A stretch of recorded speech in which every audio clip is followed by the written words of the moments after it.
Open talk with Munjeti. ఈరోజు మనతో పాటు స్టూడియోలో commando chief editor Munjeti Ramarao గారు ఉన్నారు. అసలు ప్రొఫెసర్ నాగేశ్వరరావు చేసిన వ్యాఖ్యలు ఎవరిని ఉద్దేశించి చేశారు అనే దాని మీద ఆయనతో మాట్లాడే ప్రయత్నం చేద్దాం. సార్ నమస్కారం. నమస్తే అండి. సార్, ప్రొఫెసర్ నాగేశ్వరరావు చేసిన ఇప్పుడు వ్యాఖ్యలు ఓవరాల్గా సోషల్ మీడియాలో రచ్చరేపుతున్నాయనే చెప్పాలి. ఎందుకంటే అమిత్ షా అసలు చంద్రబాబు నాయుడు గారితో ఇన్స్టెంట్ ఫ్రెండ్ అని, Jaganmohan Reddy long term friend అనే ఈ వ్యాఖ్యలు అసలు ప్రొఫెసర్ నాగేశ్వరరావు ఎక్కడి నుంచి విని చెప్పారో, అసలు ఎవరిని ఉద్దేశించి చెప్పారనే దాని మీద మీ అనాలిసిస్ ఏంటి? మీరు ఒక విషయం ఆలోచించండి. చంద్రబాబు నాయుడు, జగన్మోహన్ రెడ్డి, పవన్ కళ్యాణ్, బీజేపీ వీళ్ళ నలుగురు మధ్య ఇన్స్టెంట్ ఫ్రెండ్షిప్ కానీ లేదు లాంగ్ టర్మ్ ఫ్రెండ్షిప్ కానీ ఖచ్చితంగా ఉంటుందని ఎవరమైనా నమ్ముతామా?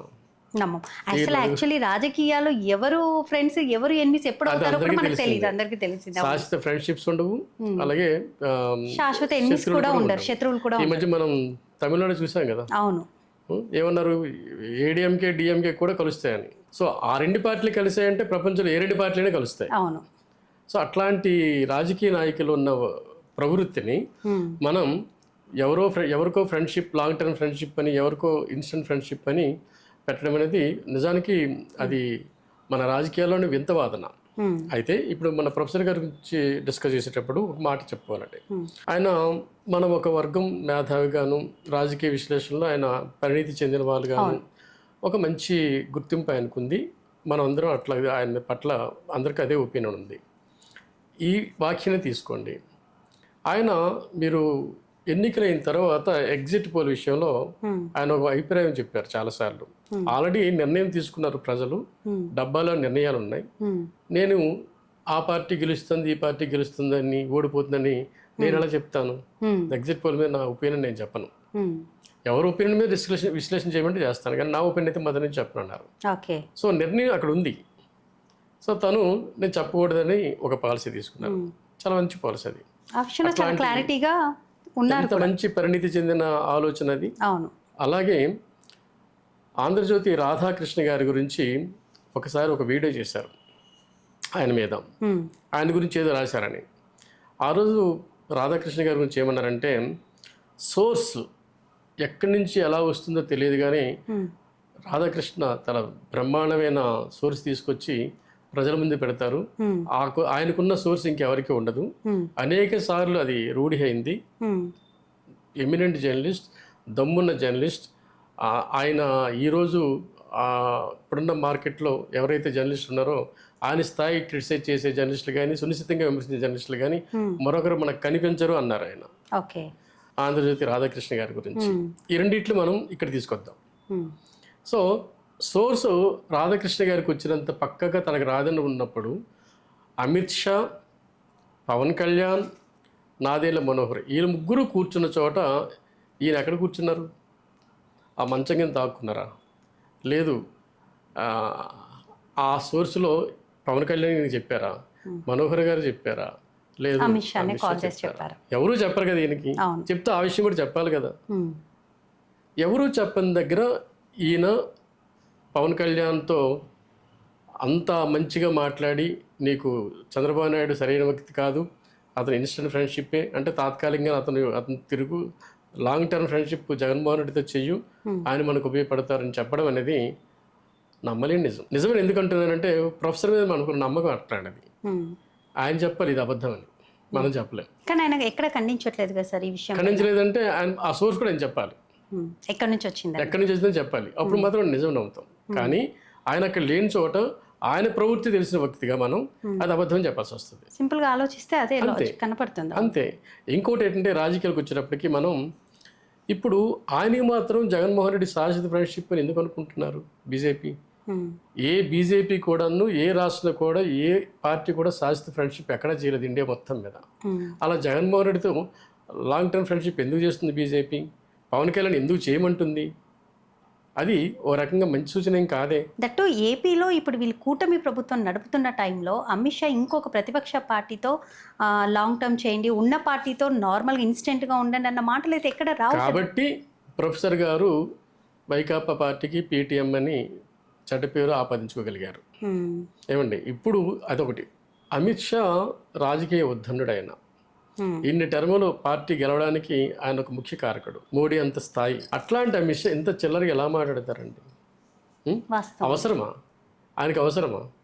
జగన్మోహన్ రెడ్డిని అరెస్ట్ చేయండి అని పవన్ కళ్యాణ్ ఆయనతో అంటే, సరే చూద్దామని తెలివిగా తప్పించుకోవడం ఒక మంచి పద్ధతి. కానీ లేదు నీకు ఎందుకు అట్లా ఆలోచిస్తావు, ఆయనతోనే ఫ్రెండ్షిప్ చేయు. ఎట్లా ఫ్రెండ్షిప్ చేస్తాడు? ఆయనకి 4 భార్యలను మా జగన్మోహన్ రెడ్డిని అవును అడ్డదిడ్డంగా మాట్లాడిన వ్యక్తిని ఎలా ఫ్రెండ్షిప్ చేస్తారు? ఇన్ కేస్ ఫ్రెండ్షిప్ చేస్తే ప్రజలు ఎలా సహిస్తారు?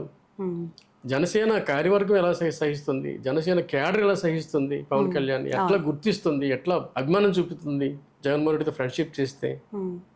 ఎన్ని విషయాలు చంద్రబాబు నాయుడు కంటే కూడాను పవన్ కళ్యాణ్ ఎక్కువ క్రిటిసైజ్ చేశారు ఆ పార్టీ కానీ, ఆ పార్టీ నాయకులు కానీ, జగన్మోహన్ రెడ్డితో సహా. అట్లాంటి వాళ్ళు శాశ్వత ఫ్రెండ్షిప్ కోసం అమిత్ షా సలహా ఇస్తే ఆయన మాత్రం ఎలా ఫ్రెండ్షిప్ తీసుకుంటారు? ఇవన్నీ గజిబిజిగా ఉన్న ఆలోచనలే, ఏవి కలిసేటట్టుగా కనబడట్లేదు. కానీ ఇంకొకటి సార్, నాదెండ్ల మనోహర్ కూడా ప్రెస్ మీట్ పెట్టి దీన్ని ఖండించారన్న వార్తలు కూడా వినిపిస్తున్నాయి నాకు. సో దీని మీద మీరు ఏమంటారు? ఎస్, ఖండించాల్సిందే ఆయన. ఎందుకంటే లేదంటే సోర్స్ చెప్పాల్సిందే. లేదు నేను చెప్పనని చెప్పొచ్చు. అవును, జర్నలిస్ట్గా సోర్స్ చెప్పని రూల్ ఏం లేదు. జర్నలిస్ట్గా మన సోర్స్ మనకు ఉంటుంది, చెప్పమని ఏ చట్టం లేదు. సో నాకు అభిజ్ఞాన వర్గాల ద్వారా నాకు తెలిసిన విషయం మనం రాస్తుంటాం. మనం సోర్స్ చెప్పుకొని ఉండడం కోసమే అభిజ్ఞాన వర్గాలని చెప్తాం. మనం చెప్పాల్సిన పని లేదు. సో అది కూడా ఆయన చెప్పాలి, నాకు తెలిసింది ఇది ఫ్యాక్ట్ అని చెప్పాలి. ఎందుకంటే ఇప్పుడు ఈయన చేసిన వ్యాఖ్యలు కలిసి నడిపిస్తున్న ప్రభుత్వంలో అనవసరంగా చిచ్చు రేపినట్టు కూడా అవుతుంది కదా. ఒక రకంగా నిజమే, చిచ్చు రేపినట్టు అవుతుంది. కానీ అక్కడ ఫ్రెండ్షిప్ ఏదైతే ఉందో అది గట్టుకున్నప్పుడు ఈ ప్రొఫెసర్ గారి వ్యాఖ్యల వల్లనే వాళ్ళ ఫ్రెండ్షిప్ అంతా గందరగోళం అవుతుందంటే ఆ ఫ్రెండ్షిప్లో ఉన్న డొల్లతనం బయటపడుతుంది కదా. సో ప్రొఫెసర్ గారే మనకి ఇక్కడికి వచ్చింది. చంద్రబాబు నాయుడు గారు కాదు, పవన్ కళ్యాణ్ గారు కాదు, అలాగే మీకు అమిత్ షా కూడా కాదు. ఇక్కడికి వచ్చినంతాను ప్రొఫెసర్ నాగేశ్వర గారే అట్లా ఎందుకు నోరు జారారు అన్నది టాపిక్. సో ఆయన నోరు జారడం అనేది కరెక్ట్. ఇన్ కేసు అలా జరిగినా సరే ఈయన తెలిసే అవకాశం లేదు. ఒకవేళ తెలిసినా చెప్పకూడదు. ఎందుకంటే ఎలా చెప్తారు? ఇప్పుడు వాళ్ళు చెప్పడం కాదు కదా. ఇప్పుడు బీజేపీలో ఉన్న ప్రముఖులిద్దరూ ఈయనతో రోజువారీ సంభాషణలో కలుస్తున్నారు, మాట్లాడుతున్నారు అని అంటే, ఒకవేళ ఈయన చెప్పారనుకోండి, ఎస్ నాకు చెప్పారని వాళ్ళు ఖండిస్తారు. అంటే ఇది ప్రైవేట్ సంభాషణలే కదా. ఈ ప్రైవేట్ సంభాషణల ద్వారా మనం స్క్రీన్ మీద తీసుకురావడం అనేది కరెక్ట్ కాదు. ఓకే, ఏమండి, అది కరెక్ట్ కాదు. అందులోకి ప్రొఫెసర్ నాగేశ్వర్ గారు ఇదో రకంగా ఘోరమైన తప్పే మాట్లాడారు. అది ప్రైవేట్, ఒక ఇన్ కేస్ జరిగినా సరే అది ప్రైవేట్ సంభాషణ, చెప్పడం కాదు కదా. ఆఫ్ ది రికార్డ్ అంటాం కదా మనం. ఆఫ్ ది రికార్డ్ని ఎలా ఓపెన్ చేస్తాం? సో అన్ని రకాలకు కూడా ప్రొఫెసర్ నాగేశ్వర గారు తప్పు చేశారని అర్థం కాదు. ఓకే, అంటే మీ అనాలిసిస్ ఓవరాల్ గా చూస్తే ఆయన చెప్పడం అనేది ఇన్కరెక్ట్ అయితే కాదు, కరెక్ట్ కాదు. ఏ రకం కూడా కరెక్ట్ కాదు. ఆ ముగ్గురు ఆయనకి కలిసి చెప్పే ఛాన్సే లేదు. వాళ్ళ ముగ్గురు ఉన్న చోట ఈయన లేరు. ఆ ముగ్గురు ఈయన చెప్పే అవకాశమే లేదు. ఏ రూపం కూడాను మన ప్రొఫెసర్ గారు ఇలా నోరు జారడం కరెక్ట్ కాదు. ఓకే సార్, ఆయన వ్యక్తిత్వానికి కొంచెం మచ్చ అనుకోవాలి. నాదెండ్ల మనోహర్ అన్నట్టుగానే ఆయన క్షమాపణ చెప్పడమే కరెక్ట్. ఓకే, అంటే ఇప్పుడు ప్రొఫెసర్ నాగేశ్వరరావు గారు చేసిన వ్యాఖ్యలు ఏ రకంగానూ నిజం కాదు, అందులో ఏమాత్రం వాస్తవం లేదు. ఒకవేళ ఉన్నా ఆయన సోర్స్ చూపించాల్సిన అవసరం కూడా లేదు అనేసి మీరు అంటారు యాజ్ ఎ జర్నలిస్ట్. అంతే కదండి. మీరు ఒక చిన్న విషయం ఈ మధ్య మీరు ఆలోచించండి. తమిళనాడులో విజయ్ గెలిచిన తర్వాత చాలా మంది పవన్ కళ్యాణ్ పడ్డారు. అవును సార్, నేను కూడా చూస్తున్నాను. ఆ యాంగిల్ ఏంటి? నువ్వు కూడా సింగిల్ గా వెళ్ళొచ్చు కదా, వెళ్తే నువ్వు కూడా సీఎం అయిపోయాడు కదా, ఎందుకు తెలుగుదేశం తాగబట్టుకుని వెళ్ళావు అన్నది వాదన. దానికి ఆయన ఖచ్చితమైన ఆన్సర్ ఇచ్చాడు ఆయన, పవన్ కళ్యాణ్. సో పవన్ కళ్యాణ్ ఆ వాదనలో అర్థం ఏంటంటే, అది సోషల్ మీడియా కావచ్చు, లేదు విజయ్ కావచ్చు, లేదా ఇంకొకరు కావచ్చు, ఎవరో సలహా ఇచ్చే పొజిషన్లో తీసుకునే పొజిషన్లో పవన్ కళ్యాణ్ ఆల్రెడీ మాట్లాడారు కదా సార్, పెట్టిన సభలో కూడా ఆల్రెడీ క్లారిటీ చాలా విషయాల క్లారిటీ ఉంది. ఈ రోజు one of the matured politician in Andhra Pradesh Pawan Kalyan. ఆచితూచి అడిగేస్తున్నాడు తప్ప పూర్వంలాగా ఆ ఛాన్సే లేదు. పరిణితి చెందిన రాజకీయ నాయకుడు అయిపోయారు ఆయన. ఒకరి సలహాలు ఒకరి సూచనలు తీసుకునే స్టేజ్ అతను కాదు. అతను కూడా తన సోర్స్ ద్వారా తనే పరిణితి చెందిన నాయకుడిగా నిర్ణయం తీసుకెళ్ళాడు. లేదంటే ఇప్పుడు మీరు చూడండి, చాలాసార్లు మీరు ఆంధ్రప్రదేశ్లో నెక్స్ట్ జనరేషన్ వచ్చేసింది లోకేష్ రూపంలో. ఒకవేళ చంద్రబాబు నాయుడు ముసలోళ్ళు అంటే వృద్ధ నాయకుడు అవుతున్నారు, అతనితో ఎంతకాలం ట్రావెల్ చేస్తావు, జగన్మోహన్ రెడ్డి యువకుడు కదా, అతనితో వెళ్తే ఇంకొంచెం లాంగ్ టర్మ్ ఫ్రెండ్షిప్ ఉంటుంది కదా. ఈ వార్త కూడా వినపడుతుంది. అంటే యాక్చువల్ అంటే ఒక తీగ లాగితే డొంక కదులుతుంది అన్నట్టు ఆయన అన్న విషయాన్ని సోషల్ మీడియాలో చాలా పెద్దగా ఒక ప్రొలాంగ్ వీడియోస్ కూడా చాలా వస్తున్నాయి. అట్లా అనుకున్నా సరే అక్కడ తరం మారిపోయి లోకేష్కి వచ్చేస్తుంది కదా పదవి, వారసత్వం వచ్చేసింది కదా. 2-3 సార్లు ప్రధానంతటి వారి భుజం తట్టి పిలిస్తే ఎందుకు రావట్లేదు, కలవట్లేదు ఎందుకు, రా అని చెప్పి పిలిపించుకున్నారు కదా. ఆ స్థాయికి నాయకుడే కదా. మరి అమిత్ షా ఎవరు, మోడీ ఎవరు, ఇద్దరు వాళ్ళ ఒక కాయిన్కి 2 వైపులు ఉండవు, 2 వైపులే కదా. బీజేపీ అనే కాయిన్కి 2 వైపు ఉన్న నాయకులు కదా. ఇప్పుడు అట్లాంటి మోడీ లోకేష్ని 2-3 సార్లు ఇంటికి పిలిపించుకొని హాయిగా సరదాగా పిల్లలతో ఆడుకుంటున్న మనిషి ఈ మధ్య ప్రత్యేకించి చంద్రబాబు ఇంటికి హైదరాబాద్లో వెళ్ళిన మోడీ అంత రిలేషన్స్ ఉన్న ఫ్రెండ్షిప్ బాండింగ్ ఉన్న వాళ్ళిద్దరి మధ్య ఈ ప్రొఫెసర్ గారు అసలు ఎక్కడున్నారు, అసలు లేరు కూడా. అందుకని ఇది ఒక రకంగా చెప్పాలంటే ప్రొఫెసర్ గారు నూరు జారి ప్రగల్భాలు పలికినట్టే అనుకోవాల్సి వస్తుంది.